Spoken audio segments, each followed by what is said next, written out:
ஆன்மீக உறவுகள் அனைவருக்கும் என் அன்பான வணக்கங்கள். நாளை ஆடி மாதத்துடைய முதல் நாள். ஆடி மாதம் முழுவதும் வீட்டில் பக்தி மயம்தான். குறிப்பாக வீட்டில் இருக்கும் பெண்கள் ஆடி வெள்ளி ஆடி செவ்வாயில் அம்மன் வழிபாட்டிற்கு ரொம்பவே முக்கியத்துவம் கொடுப்பாங்க. அந்த வரிசையில் நாளை வரக்கூடிய ஆடி முதல் நாளில் நம்முடைய வீட்டிற்குள் குலதெய்வத்தையும் அம்மனை எந்த முறைப்படி அழைப்பது, எந்த முறைப்படி பூஜை செய்வது அப்படிங்கிறத முதல்ல நம்ம பார்த்துட்டு வந்துடலாம். நாளை அதிகாலை வேளையிலேயே வீட்டில் இருக்கக்கூடிய பெண்கள் எழுந்து சுத்தமாக குளிச்சிடுங்க. வீட்டை துடைத்து பூஜை அறையை சுத்தம் செஞ்சுக்கோங்க. பூஜை அறையில் இருக்கும் அனைத்து சுவாமி படங்களையும் துடைத்து பூக்களால் அலங்காரம் பண்ணிக்கோங்க. நாளைய தினம் ஆடி முதல் நாளுங்கிறதுனால வேப்பிலையை கொண்டு வந்து உங்களுடைய நிலைவாசலில் கட்டி வைங்க. ஒரு சின்ன பித்தளை சொம்பில் நிறைய தண்ணீர் ஊற்றிக்கோங்க. நல்ல தண்ணீராக இருக்கணும், எச்சில் படாத தண்ணீராக இருக்கணும். அதில் ஒரு சிட்டிகை மஞ்சள் தூள், ஒரு சிட்டிகை குங்குமம், 2 வேப்பிலை போட்டு இந்த தீர்த்தத்தில் உங்களுடைய குலதெய்வமும் அம்மனும் வந்து அமரணும் அப்படின்னு மனதார பிரார்த்தனை பண்ணிக்கோங்க. பூஜை அறையில் கொஞ்சம் நேரம் அமர்ந்து உங்களுடைய குலதெய்வத்தின் நாமத்தை 108 முறை மனதுக்குள் சொல்லணும்.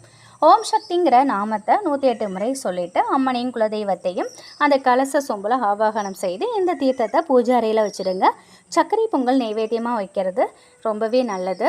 அப்படி இல்லை அப்படின்னாக்கா பாலில் வெல்லம் போட்டு கூட நீங்கள் வைக்கலாம். அதுக்கப்புறம் தீப ஆராதனை காட்டி மனதார ஆடி முதல் நாள் பூஜையை நிறைவு பண்ணிக்கோங்க. அடுத்தபடியாக உங்களுக்கு நிறைவேறாத வேண்டுதல் ஏதாவது இருந்தது அப்படின்னாக்கா நாளைய தினம் ஒரு ரூபாயை மஞ்சள் நிற துணியில் முடிஞ்சு வச்சு அம்மனோட பாதத்தில் வச்சுடுங்க. நீங்கள் வேண்டிய அந்த நல்ல விஷயம் ஆடி மாதத்திற்குள்ளே நிறைவடைஞ்சிருச்சுன்னா ஏதாவது ஒரு அம்மன் கோவிலில் இந்த காணிக்கையை செலுத்தி விடுவதாக பிரார்த்தனை பண்ணிக்கோங்க. நிச்சயமாக உங்களுடைய வேண்டுதல் ஆடி மாதம் முடியறதுக்குள்ளே நிறைவேறிடும். சொம்பில் வச்சுருக்கக்கூடிய அந்த தீர்த்தத்தை என்ன செய்கிறதுனாக்கா நாளை ஒரு நாள், அதாவது 17/7/2025 வியாழக்கிழமை அன்றைய நாள் முழுவதும் அந்த தீர்த்தம் அம்பாளின் பாதத்திலே இருக்கட்டும்.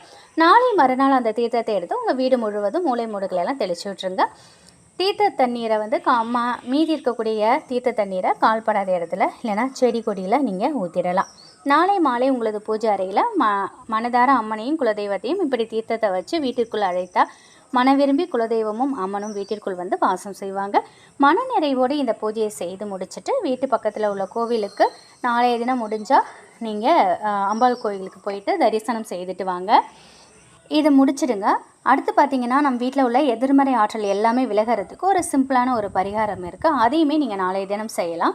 எந்த ஒரு தெய்வமாக இருந்தாலும் அந்த தெய்வத்திற்குரிய நாளிலோ திதியிலோ நட்சத்திரத்திலோ அந்த தெய்வத்தை வழிபாடு செய்கிறது சிறப்பு. பலரும் அதை தான் பின்பற்றி வந்துட்ருக்கோம். அந்த வகையில் நாளைய தினம் அம்மனுக்கு ரொம்ப உரிய ஒரு நாள் ஆடி மாதம் பிறக்குது. நாளைய தினத்தில் மறக்காமல் இந்த ஒரு பரிகாரத்தை, இந்த வழிபாடை கண்டிப்பாக செய்யுங்க. நீங்கள் வந்து நாளைய தினம் அம்பாளுக்கு வழிபாடு செய்வீங்கள்ல, மாலை நேரத்தில் வழிபாடு செய்து முடிச்சுட்டு தீபம் ஏற்றி வழிபாடு செய்வீங்க. எல்லாத்தையும் முடிச்சுட்டு தூங்க போகிறதுக்கு ஒரு 9 மணிக்கு நீங்கள் இதை செய்தால் கூட போதும். ஒரு 5 கற்பூரவள்ளி இலை எடுத்துக்கோங்க. கற்பூரவள்ளி இலை வந்து ரொம்ப ரொம்ப விசேஷமானது. வராகி அம்மனுக்கு, பிள்ளையாருக்கு, இவங்களுக்கெல்லாம் ரொம்ப உகந்தது. அவங்களுக்கு உரிய நாளில் நம்ம வந்து நிறைய பார்த்துருக்கோம் பரிகாரம் வழிபாடெலாம். பொதுவாகவே அனைத்து தெய்வங்களுக்குமே அம்மன் வழிபாட்டில் நிச்சயமாக கற்பூரவள்ளியை வந்து நம்ம பயன்படுத்தலாம். தெய்வீக அம்சம் பொருந்த இந்த கற்பூரவள்ளி ஒரு 5 எடுத்துக்கோங்க. நல்லா சுத்தமாக கழுவிட்டு எடுத்துக்கோங்க. இதை ஒரு தாம்பாள தட்டில் நீங்கள் மாலை 5 மணிக்கு முன்னாடியே நீங்கள் இந்த கற்பூரவள்ளியை எடுத்து வச்சுக்கோங்க. அந்த இலையை சுத்தம் செஞ்சு நல்லா தண்ணியெல்லாம் துடைச்சிட்டு எடுத்து வச்சுக்கோங்க. இரவு படுக்க போகிறதுக்கு முன்னாடி ஒரு 8:30-9 மணிக்கு நீங்கள் இந்த ஆரத்தியை காட்டலாம். இந்த கற்பூரவள்ளி இலையை ஒரு தட்டில் வட்ட வடிவில் வச்சுக்கோங்க. அதற்கு மேலே ஒவ்வொரு இலைக்கு மேலேயும் ஒரு துண்டு பச்சை கற்பூரம், ஒரே ஒரு கிராம்பு வைக்கணும்.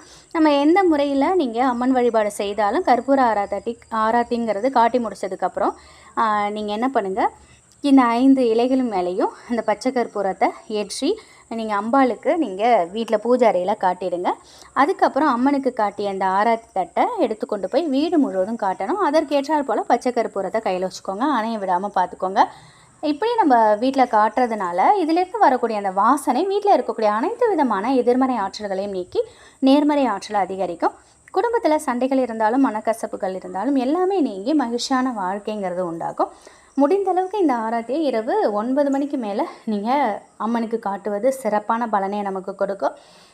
விரதம் இருந்து பூஜை செய்து வழிபாடு செய்தாலும் சரிங்க, இல்லை நீங்கள் வந்து விரதம் இல்லைனாலும் பரவாயில்ல, அம்மனை மனதார நினச்சிக்கிட்டு நாளைய தினம் இந்த ஒரு ஆராத்தியை முழு மனதோடு நீங்கள் வீட்டுக்கு காட்டுங்க. வீட்டில் இருக்கக்கூடிய அனைத்து எதிர்மறை ஆற்றலும் முற்றிலும் நீங்கும். நேர்மறை சக்திகள் வந்துட்டாலே வீட்டில் ஆட்டோமேட்டிக்காக வந்து அனைத்து நல்லதுகளும் நடக்க ஆரம்பிச்சிடும். பண வரவை ஈர்த்து தரக்கூடியது இந்த பச்சை கற்பூரம். கற்பூர வழியில் நம்ம இந்த பச்சை கற்பூரம் கிராம்பெல்லாம் வச்சு எல்லாம் சேர்த்து இந்த புகையை வந்து நம்ம வீட்டில் காட்டுறதுனால பணத்தடைங்கிறது நீங்கும். கஷ்டப்பட்டு உழைக்கிறோம், அந்த பணம் வந்து நம்ம கைக்கு வரது வந்து தேவையில்லாமல் வீண் செலவாகாமல் நல்ல பயன்பாட்டிற்கு பயன்படுறதுக்கு நீங்கள் இந்த வழிபாடை மனதார செய்து பாருங்கள். நம்பிக்கையோடு செய்யுங்க, நிச்சயமாக நல்லது நடக்கும்.